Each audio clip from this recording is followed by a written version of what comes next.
은혜로 들어서 거기에서 이제 좀 더 이렇게 우리가 살펴볼 부분이 주님 앞에 어떤 신앙을 우리가 어떤 행위로 어떻게 했는지에 대해서 성경에서는 어떻게 증거하고 있고 주님은 어떻게 말씀하는지를 한번 좀 살펴보기를 원합니다.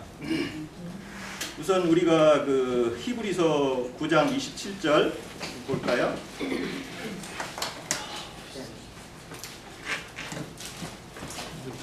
히브리서 9장 7절. 27절. 네. 한 번 굽는 것은 사람에게 정해진 것이요 그 후에는 심판이 있으리니. 아니 뭐 27절 됐고요. 예, 그리고 마태복음 7장 21절 23절. 마태복음 7장이요? 예, 마태복음 7장. 그때에 내가 그들에게 밝히 말하되 21절 나더러 주여 하는 자마다 자손의 들어갈 것이 아니요 다만 하늘에 계신 내 아버지 뜻대로 하는 자야 되리라. 그날에 많은 사람이 나더러 이르되 주여 주여 우리가 주의 이름으로 선지자로 하며 주의 이름으로 귀신을 쫓아내며 주의 이름으로 많은 권능을 하지 아니하였나이까 하니 그때에 내가 그들에게 밝히 말하되 내가 너희를 도무지 알지 못하니 불법을 행하는 자가 나에게서 떠나가라. 예, 이런 그 말씀 증거들을 통해서 우리가 한번 생각해 볼 것은 신앙생활을 어떻게 한 것이 주님 앞에 어떻게 판결이 날 것인가를 이렇게 증거하고 있어요. 우리가 많은 기독교 생활을 할 때도 뭐 예수만 믿으면 어떤 그 천국을 간다는 교회의 기존 기독교의 뭐 거기에 제도권에서 정해주는 헌금을 잘한다거나 뭐 소위 주일 성수를 잘한다거나 또 어떤 직분을 받으면 당연히 주님 나라에 잘 들어갈 것으로 그렇게 오해된 가르침을 하는데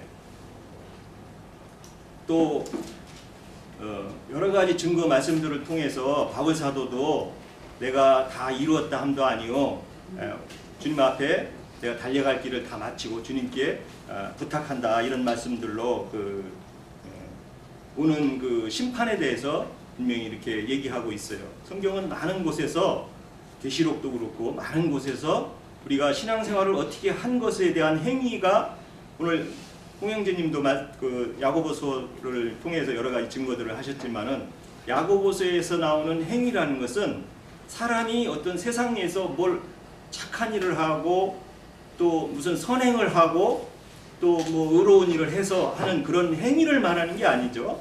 네, 우리는 그걸 분명히 이해할 수 있어요. 어떤 신앙생활을 해서 주님 앞에 정말 어떻게 쓸 것인가가 우리가 다가오는 그리스도의 심판이라는 부분을 정확하게 아셔야 돼요. 물론 이런 그 심판을 통해서 이긴 자들이 간다는 좋은 첫째 부활이 있는 것이고 또 거기에 못 미쳤어도 또 주님의 어떤 경륜이 지나가서 오는 소위 부끄러운 부활이라는 그런 부활도 있고 이런 그 순서적인 그런 그 우리의 신앙생활을 어떻게 한 것에 대한 중차대한 것들이 성경에서는 많이 언급되고 많이 증거하고 있어요. 그래서 제가 하고 싶은 얘기는 우리가 정말 주님 앞에 신앙을 할 때 우리가 정말 선한 양심으로 세상에서 주는 그런 선한 양심을 말하는 게 아니죠. 인간의 첫 아담에게 부여됐던 그런 그 양심을 말하는 게 아닙니다. 주님께서 주시는 신앙생활에 성경에서 말하는 선한 양심, 말씀이 그러한가 해서 심령이 가난한 마음으로 살피는 신앙 양심이라고 그러죠. 소위 이런 것들을 우리가 간과하면은 주님 앞에 섰을 때 우리가 마태복음 7장 21절로 23절 이 말씀하신 그때 도무지 내가 너희들을 모른다 하는 얘기가 이게 신앙생활을 한 사람들한테다 하는 얘기지 신앙생활 안 한 소위 예수 안 믿는 사람들한테다 이 얘기를 하는 게 아니라는 거죠. 예. 그러면 이 답은 뭐 명확하게 나와 있어요. 그래서 기름 준비한 것으로 우리가 말씀을 같이 이렇게 해서 연계해서 이해할 수 있고, 그래서 정말 기름을 준비한 말씀을 통해서 정말 주님이 말하는 진리의 말씀들이, 레마의 말씀들이 잘 들어온 사람들은 기름을 잘 준비한 것이 될 것이고, 예. 준비가 안 된 사람은 그 5천년은 들어가고 5천년은 못 들어간 것으로 우리가 그 차후의 순서를 이렇게 또 나눠볼 수 있는 것이죠. 이런 것들이 분별이 안 된다면은 그냥 집에서 혼자 그냥 편하게 하든가, 뭐 아무 그냥 뭐 기독교가 됐든 개신교가 됐든 뭐 천주교가 됐든 그냥 아무 데 가서 하면 되는 거예요. 신앙생활을. 바울 사도도 얘기했듯이, 그래서 너희를 정결한 처녀로 내가 하나님께 중매한다 하는 얘기가 늘 우리 마음속에는 자리 잡고 있어야 돼요. 그 정결한 처녀로 중매한다는 건 신앙하는 사람들은 모든 사람을 다 여자로 보는 거죠. 우선 1차적으로. 예, 주님께 계시로 또 사역자들을 남자로 치는 거죠. 그래서 로마서 1장이 얘기하는 게, 저도 어제 신앙하는 사람들하고 그 로마서 1장을 가지고 진리 토론을 많이 했는데, 로마서 1장을 한번 볼까요?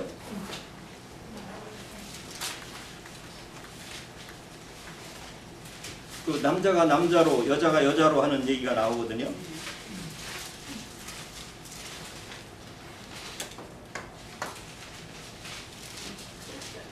예? 몇 절이죠?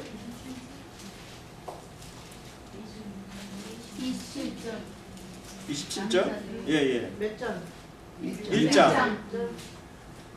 그와 같이 남자들로 이대로 여자 쓰기를 버리고 서로 향하여 온유히 누릴 듯하네. 남자가 남자와 더불어 부러운 일을 행하며 그들의 그 때문에 상당한 고통을 그들 자신이 받았느니라.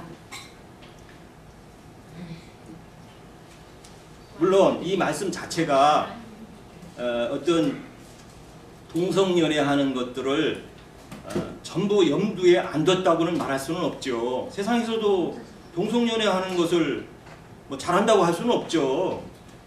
그런데 사실 바울 사도가 여기에서 말하고자 하는 것은 이런 동성연애하는 것을 빗대서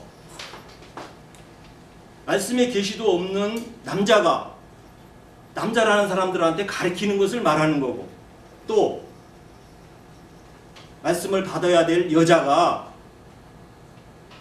잘못된 교훈으로 인간의 생각으로 가르치는 이런 것을 궁극적으로 말하는 것을 여기에서 염두에 두고, 이게 영적으로 이 말씀을 이해해야지, 신앙 안 하는 사람들 동성연애 하는 걸로 이 말씀을 이해해버리면은 진짜 여기에서 말하고자 하는 전후 문맥에 대한 이해가 없는 거죠. 성경은 말씀은 사실 어느 구절을 가도 겉면의 말씀과 속의 말씀이 전부 이렇게 숨어 있다는 거죠. 이런 진리들을 이해를 못하면 가끔 나영대님 얘기하시는 흰 건 종이고 까만 건 글씨예요, 그냥. 예. 그래서 의무는 죽이는 것이고, 또 뭐죠? 영은 살리는 것이라고 그러죠. 속말씀은 살리는 것이거든요.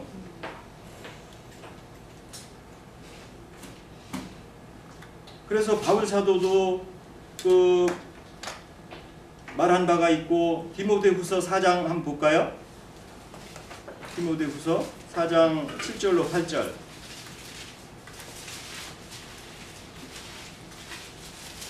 사진 분이 한번 읽어보세요. 나는 선한 싸움을 싸우고 나의 달려갈 길을 마치고 믿음을 지켰으니 이제 우리는 나를 위하여 의의 멸관이 준비되었으므로 주 곧 어두우신 재판장이 그날에 내게 있을 것이며 내게만이 아니라 주의 나타나심을 사랑하는 모든 자에게 이르리라.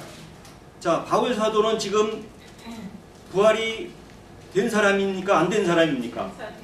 1차적인 부르심을 받아서 부활이 된 사람이에요. 그 다음에 이제 또 뭐를 기다려요? 오는 부활을 기다리는 거죠. 심판의 부활을 기다리는 거예요. 우리가 예수님을 믿을 때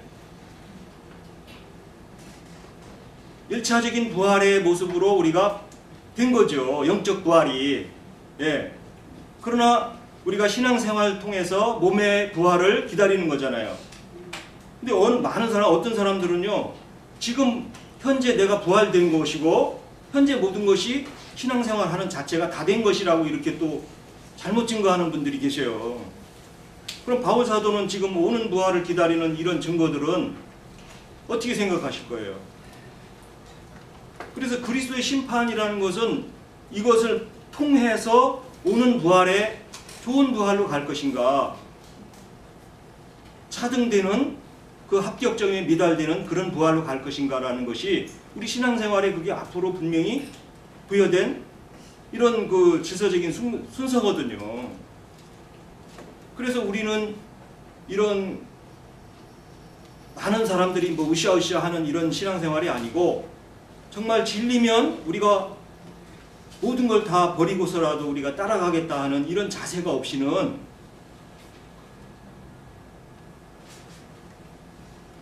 이런 바울 사도같이 좋은 부활이라는 달려갈 길을 다 마치고 받는 면류관의 부활을 우리가 기대할 수 없는 거죠.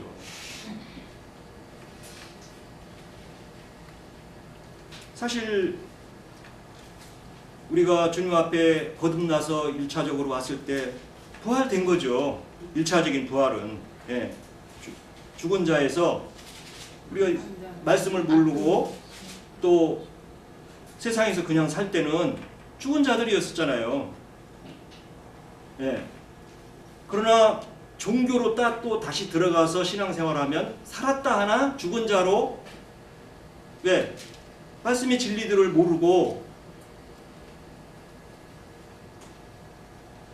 그 거짓 선지자들 밑에서 우리가 어느 동안 과정을 거치잖아요. 바벨론이라는 곳에 끌려가서 이렇게 하는 그런 기간을 신앙 기간에 거치게 돼 있다는 거죠. 그래서 이제 그게 선악과 먹는 것으로 어떤 과정으로 우리를 양육받는 것이고, 기독교도 어떤 역할적인 게 있는 것이죠.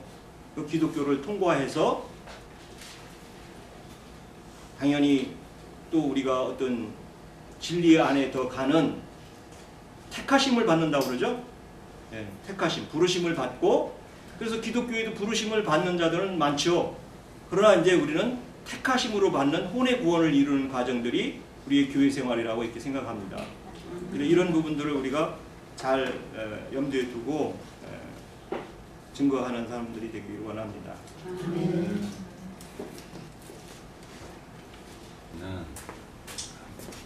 어떤 자격은 되지 못하지만 그래도 하나님께서 저에게 주신 그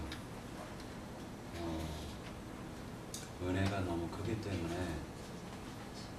그 부분을 갖다 잠깐 같이 은혜를 나누고자 합니다. 끝에 분 목소리 잘 들려요? 네. 예. 가장 기본적인 거를 갖다가 말씀드리려고 하는데요. 사람으로 태어나가지고 왜 하나님을 믿어야 되고 또 왜 하나님을 믿음으로 말미암아 가지고 하나님이 주신 그 구원을 갖다가 받아야 되는지를 갖다가 우리는 깊이 알아야 될 것 같습니다.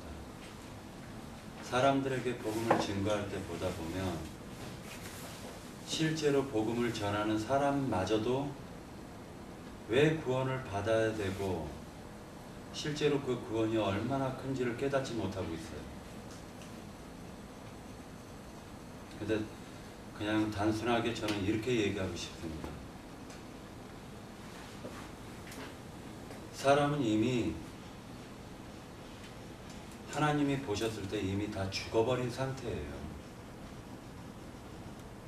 더 큰 비밀을 얘기할게요. 하나님께서 아담을 짓기 전에 타락한 천사들을 인간의 마음에다가 가둬두셨다라는 거예요. 이 부분을 깊이 한번 생각해 보십시오. 인간한테는 숱한 인격들이 나와요. 나도 모르는 인격들이. 왜일까요? 그것은 바로 하나님께서 타락한 천사들을 인간의 마음에다 가뒀다라는 사실을 갖다가 성경은 증거하고 있음에도 불구하고 사람들은 그것을 깨닫지 못하더라는 것입니다. 이미 인간은 마귀에게 사로잡혀 있는 상태가 되어 있는 거예요. 두 번째로는 하나님께서 왜 십자가를 지셔야만 됐고 그분이 심판을 받을 수밖에 없는지를 갖다가 성경은 증거하고 있습니다. 근데 그게 너무나도 중요하고 큼에도 불구하고 나에 대한 근본적인 것도 깨닫지 못하고 또한 세상이 어떻게 지어졌는지 그 자체도 깨닫지 못하기 때문에 사람들은 예수께서 왜 이 세상에 오셔가지고 십자가를 져야만 되는지를 이해를 하지를 못하더라고요. 그러다 보니까 근본 나라는 자신을 깨달아야 돼요. 두 번째로는 단체적으로 이 타락되어져 있는 인간의 상태를 깨달아야 돼요. 그렇지 않으면은 예수께서 말씀이신 하나님이 육신으로 오셔가지고 이 세상을 심판할 수밖에 없는 그 이유를 깨닫지 못하면 성경은 무엇을 얘기하는지 인간은 도무지 알 수 없는 말씀이더라는 거죠.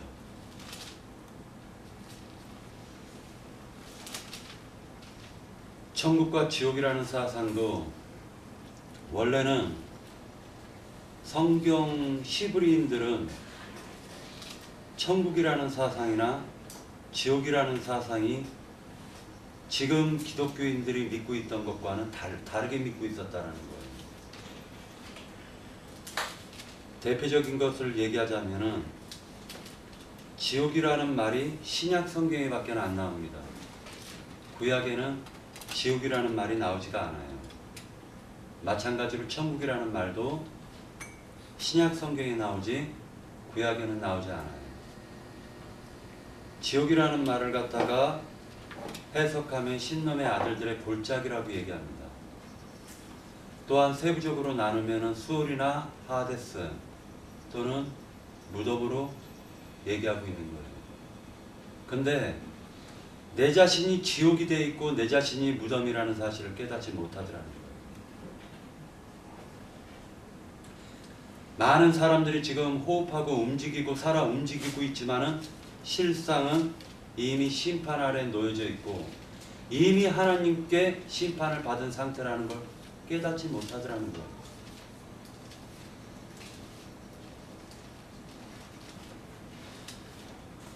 천국과 지옥의 사상이라는 거는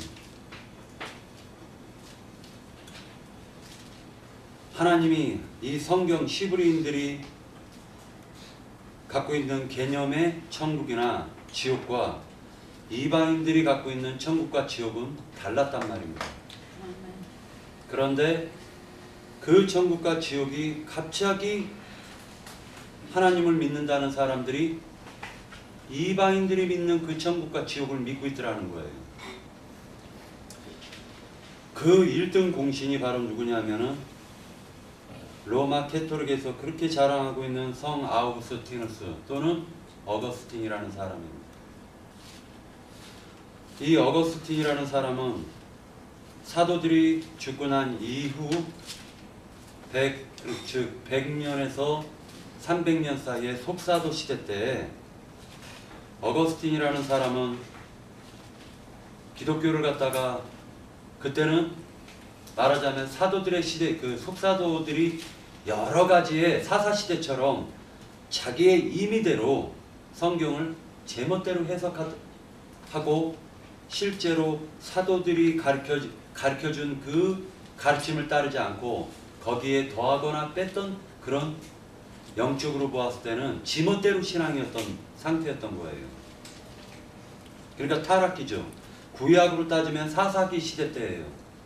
자기가 믿고 싶은 것만 믿는 시대. 그때 마니교라는 게 있었단 말이에요. 그 마니교는 만이라는 사람이 창시했는데 이 만이라는 사람이 조로아스터의 천국과 지옥 사상, 그리고 불교, 그리고 예수님도 하나의 선지자로 보아버렸다라는 거죠. 그들이 그 마니교에서는 응리하고 태어나가지고 응리하고 죽은 애들이 들어가는 림논이라는 곳이 있다라고 얘기합니다. 그것을 갖다가 어거스틴은 연옥설로 변질을 시켜버렸습니다. 그리고 사람이 죽은 다음에 천국 가고 죽은 다음에 지옥 가는 곳으로 변질을 시켜놨습니다. 이것이 다 어거스틴이 한 일입니다.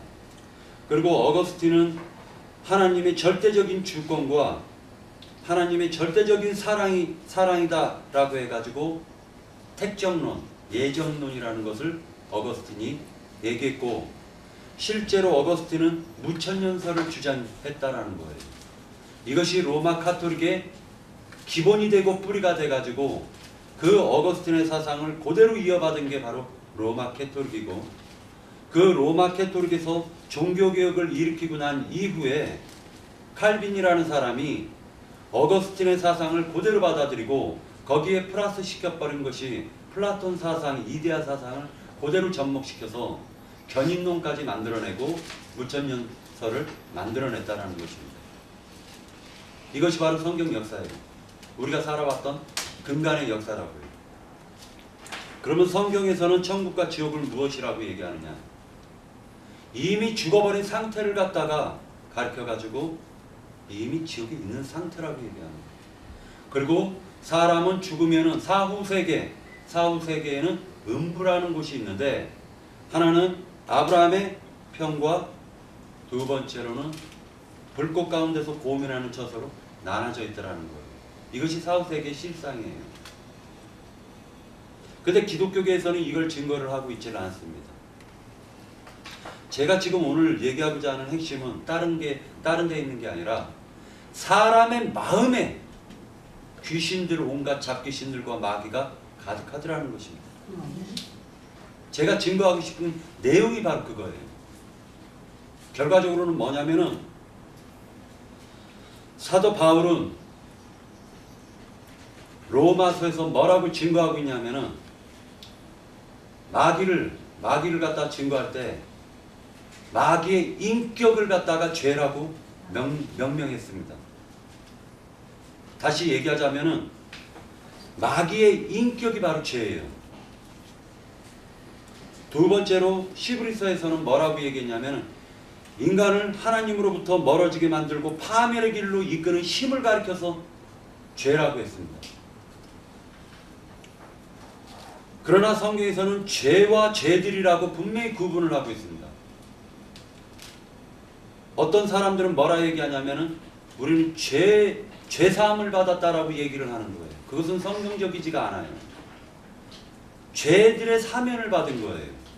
다시 얘기하자면 마귀의 인격으로부터 내가 하고 싶지도 않았음에도 불구하고 마귀의 게임에 의해 가지고 하게 된 상태를 허물이라고도 얘기하고 죄들이라고도 얘기하는 것입니다. 이것은 내 얘기가 아니에요. 로마서 7장을 보도록 하겠습니다.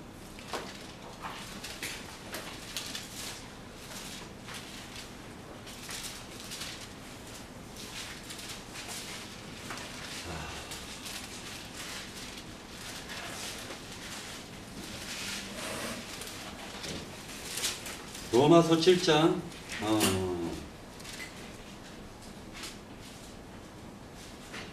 16절에서 17절까지 읽겠습니다. 18절까지. 내가 원하지 아니하는 그것을 행하며 내가 이것으로 율법이 정한 것을 시행하노니 이제는 그것을 행하는 자가 내가 아니요 내 속에 거하는 죄니라. 자, 다시 얘기하겠습니다. 만일 내가 원하지 아니하는 그것을 행하면 내가 이로써 율법에 선한 것을 시인하노니 이제는 그것을 행하는 자가 내가 아니요 내 속에 거하는 죄니라. 즉 다시 얘기해서 마귀의 인격을 얘기하고 있는 것입니다. 내 속 곧 내 육신에 선한 것이 거하지 아니하는 줄을 아노니 원함은 내게 있으나 선을 행하는 것이 없노라 라고 분명히 로마서에서는 증거하고 있습니다. 다시 얘기하겠습니다. 이 얘기는 무엇을 증거하고 있느냐?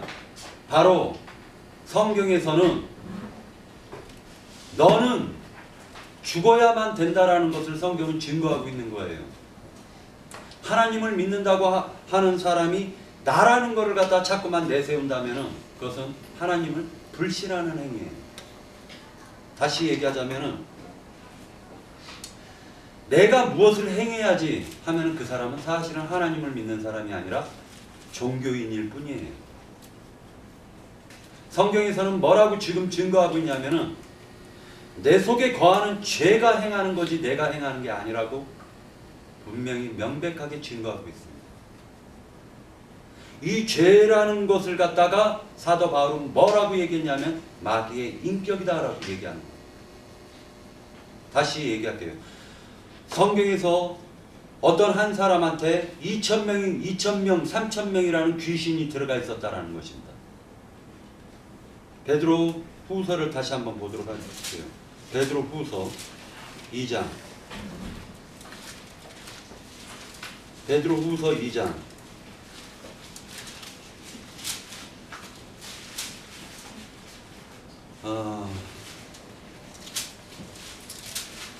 제 2장.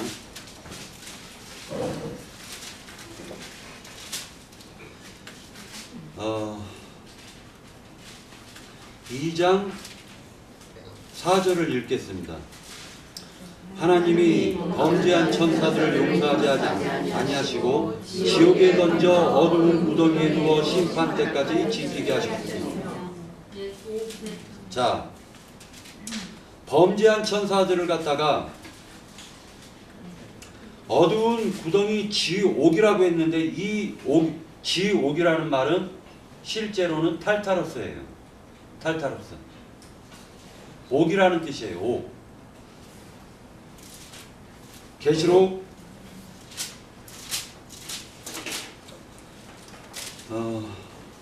18장 2절을 읽겠습니다.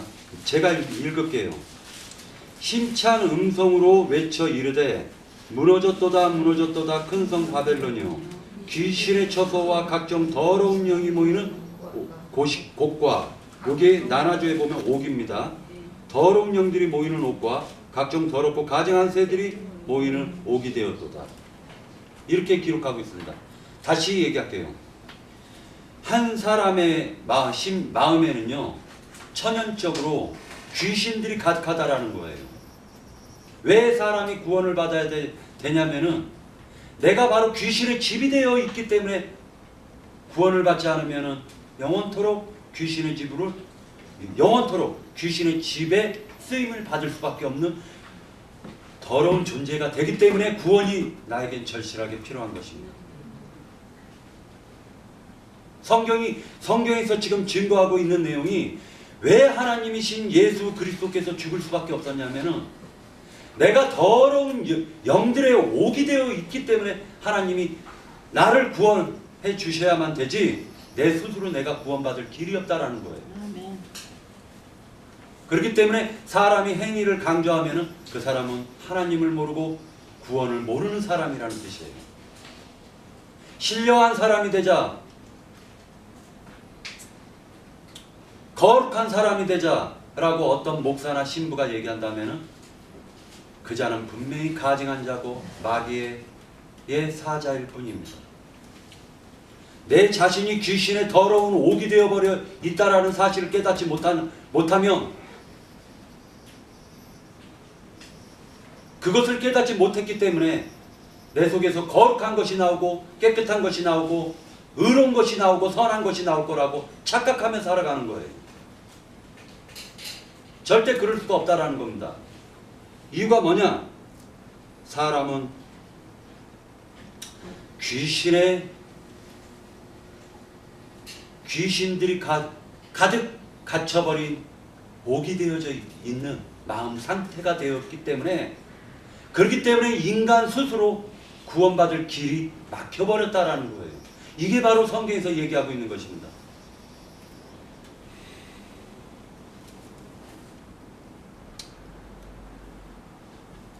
야고보서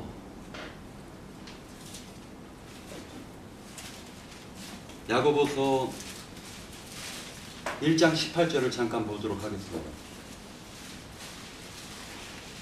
이거 제가 읽을게요.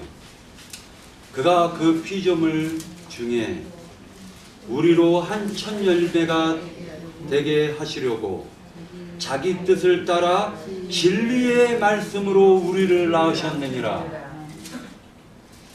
말씀으로밖에 우리가 거듭날 길이 없어요. 그렇기 때문에 말씀이 가라고 하면 가고 나라고 하면 나가 돼야 돼요. 거기에 더하거나 빼버리면은 그는 하나님께 큰 형벌을 받게 될 것입니다.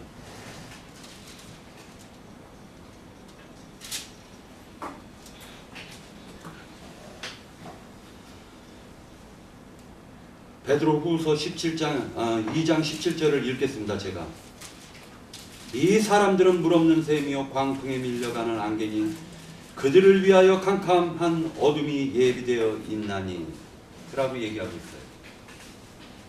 다시 얘기하겠습니다. 우리의 마음에는요, 하나님께서 범죄한 천사들을 가둬버린 옥이 되어버린 상태가 되었다라는 거예요. 인간이 응애하고 태어나가지고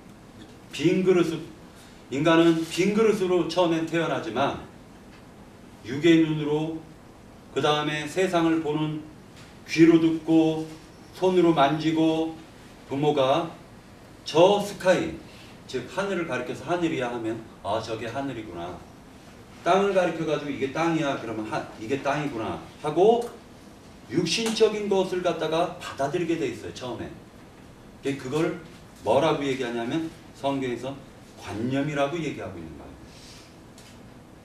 그 천연적인 인간의 생각으로 조성되어져 있는 첫사람의 관념이에요. 그 관념이 바로 죄와 결탁이 되어 있다는 것입니다. 그것을 가르쳐가지고 뭐라 얘기하냐면 겉사람이라고 얘기해요. 자, 이제 중요한 얘기를 하려고 합니다. 왜 예수 그리스도께서 십자가에서 죽으셔야만 됐느냐? 그분이 십자가에서 죽지 않으면은 내가 나의 옛사람으로부터 해방받을 길이 없다라는 거예요. 예수 그리스도께서 십자가에서 죽으심으로 말미암아 이미 이 물질 세계를 심판해 버리신 거예요. 그리고 지금은 유예 기간을 두신 겁니다. 2000년 동안 교회 시대를 통해 가지고 내 백성일랑 이미 멸망 심판해 버린 이 세상에서 나와라 라는 지금 하나님의 나팔 수주를 통해 가지고 나팔을 불어서 복음을 전해 가지고 구원을 시키는 과정에 있다라는 것입니다. 그래서 죄라는 것은 성경에서 무엇을 얘기하고 있냐면은 마귀의 인격이라고도 하고 거짓말이라고도 하는 것입니다. 다시 얘기하자면 거짓 복음을 갖다 들으면은 그것이 바로 내 심령 속에 역사를 하는데 무엇으로 역사하느냐? 악한 더러운 귀신으로 역사하더라는 것입니다. 그리고 내 입에서 그 사상이 만약에 거짓된 사상이 내 입에서 만약에 나온다면은 그것을 가리켜서 더러운 귀신이 입에서 나온다라고 얘기하는 거예요.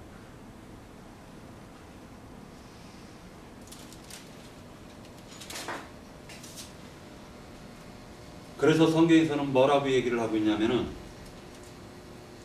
감춰둔 사람이라고 얘기를 하고 있어요. 그걸 가리켜서 거듭난 새 생명이라고 얘기합니다. 그 새 생명을 통해 가지고 나의 겉사람을 짊어지게 만드시는 거예요. 이것이 바로 하나님의 구원 방법이에요. 다시 얘기할게요. 속에 있는 속생명은, 즉 예수의 피로써 거듭난 속생명은 겉사람을, 마귀로부터 탈취당한 겉사람을 짊어지고 다닌단 말이에요. 이것을 가리켜서 사도 바울은 뭐라고 얘기하냐면 생명이 사망을 삼킨다 라고 얘기하는 것입니다. 즉 이 얘기가 뭐냐면 속생명의 밥이 바로 겉사람이라는 거예요. 속생명의 밥이 바로 겉사람을 먹으면서 속생명이 자라더라는 거예요. 이것이 바로 하나님의 비밀이요 천사들에게도 알려주지 않은 어마어마한 비밀의 복음이라는 거예요. 저는 그것을 갖다가 사실은 제가 이 얘기를 하려고 했었던 것이 아니에요. 저는 원래 무슨 얘기를 하려고 했었냐면 제가 이 우리 모임에 나오지 못했었던 이유 중에 하나가 많은 개인적인 가정사가 있었기 때문에 나오지 못했어요. 그런데 그 가정사가 풀리지가 않는 거예요. 내 속으로. 내가 아무리 노력을 해도 풀리지가 않아요. 그러다 보니까 날마다 내 자신이 부끄러웠어요. 왜? 나는 이렇게 살고 싶지 않은데 나는 가정을 갖다가 내가 생각하고 있는 가정상이 있걸랑요. 근데 그게 다 깨져버렸어요. 그러다 보니까 내 마음이 정말로 내 자신에 대해서 실망을 했겠죠. 근데 하나님께서 며칠 전에 저에게 주신 말씀이 있는 거예요. 너를 부인해.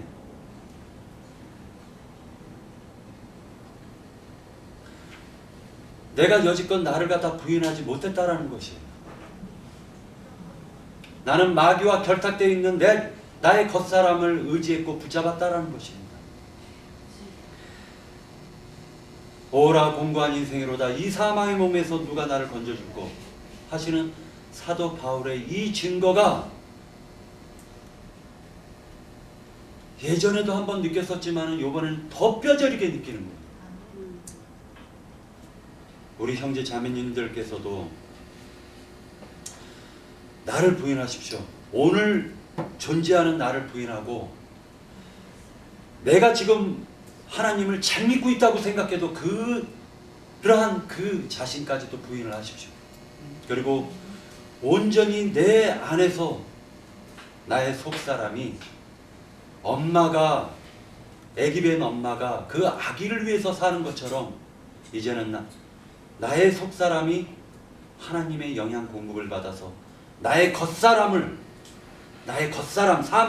사망 즉 마귀와 결탁되어 있는 그 사망을 갖다가 먹으면서 강건해질 수 있도록 속사람이 강건해질 수 있도록 우리 하나님께 힘써 기도하기를 바랍니다. 네. 2장을 볼 때 거기 보면 베드로후서 2장에 보면 이성 없는 짐승이라는 말이 나와요. 2장 12절에 보면 그러나 이 사람들은 본래 잡혀 죽기 위하여 난 이성 없는 짐승 같아서 그 알지 못하는 거로 비방하고 그것의 멸망 가운데 멸망을 당하며 이렇게 나오는데 이성 없는 짐승이라는 거는 이건 사람 보고 이야기하는 거지 뭐 짐승 보고 짐승이라고 하는 거 가지고 이야기하지 않을 거 아니죠? 그런데 이 이성 없는 짐승이라는 말은 이 뜻이 말씀을 가지고 있지 않는 자를 이성 없는 짐승이라고 그래요. 그런데 이 이성 없는 짐승이 우리가 성경을 가지고 막 이렇게 말을 한다고 해서 그게 그러면 다 이성 있는 거냐? 이 말씀의 뜻을 하나님의 뜻과 합치되게 그렇게 이해하고 가지고 있지 않으면 그건 이성 없는 짐승이에요. 그것도 마찬가지고 성경 창세기 1장 1절을 보면서 태초에 하나님 창조하셨다라고 많은 사람들이 말을 하더라도 그 의미가 어떤 것인지를 잘 하는 뜻대로 헤아리지 못하면 이성 없는 짐승이에요. 그래서 하나님은 빛이죠. 모든 것에 근원되시는 분이잖아요. 그죠? 이 근원되는 분을 이렇게 연합되어 있지 않으면 아무것도 가지지 않은 자가 되는 거예요. 사실은. 그래서 그런 상태를 혼돈과 공허와 흑암이라고 이야기해요. 창세기 1장 2절을.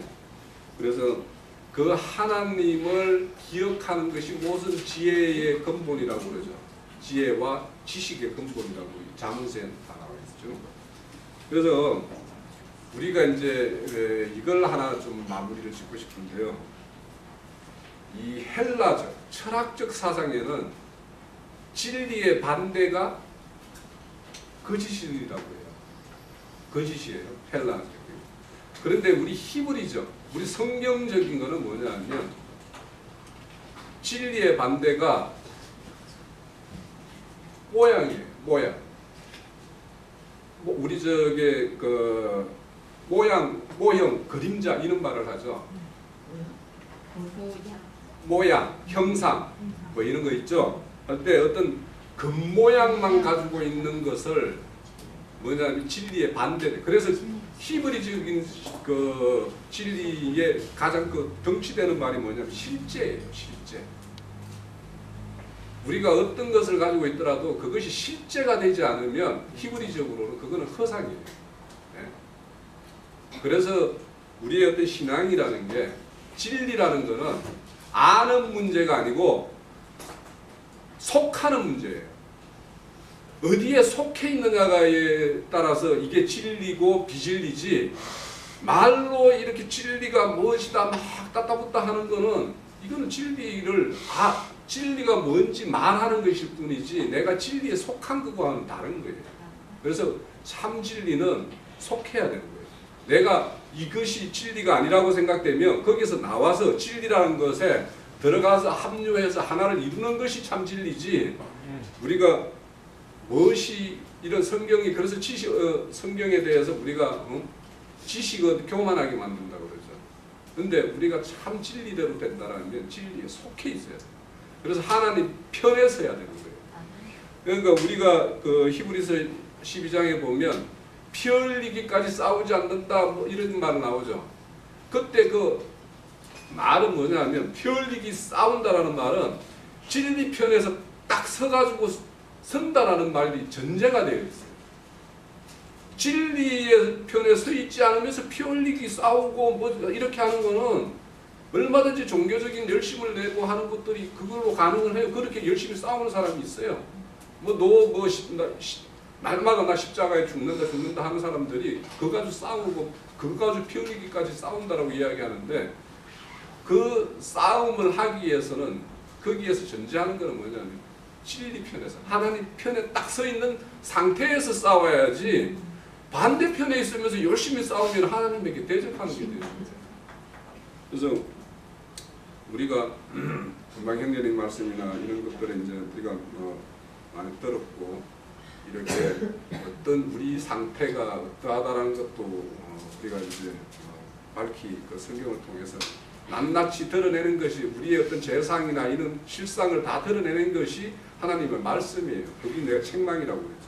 책망이라는 것은 이 말씀에 의해서 자기의 실상이 다 드러나는 거예요. 드러나야지 그때부터 치유가 되는 것이지 그게 드러나지 않은 상태에서는 치유라는 게 있을 수가 없는 거예요.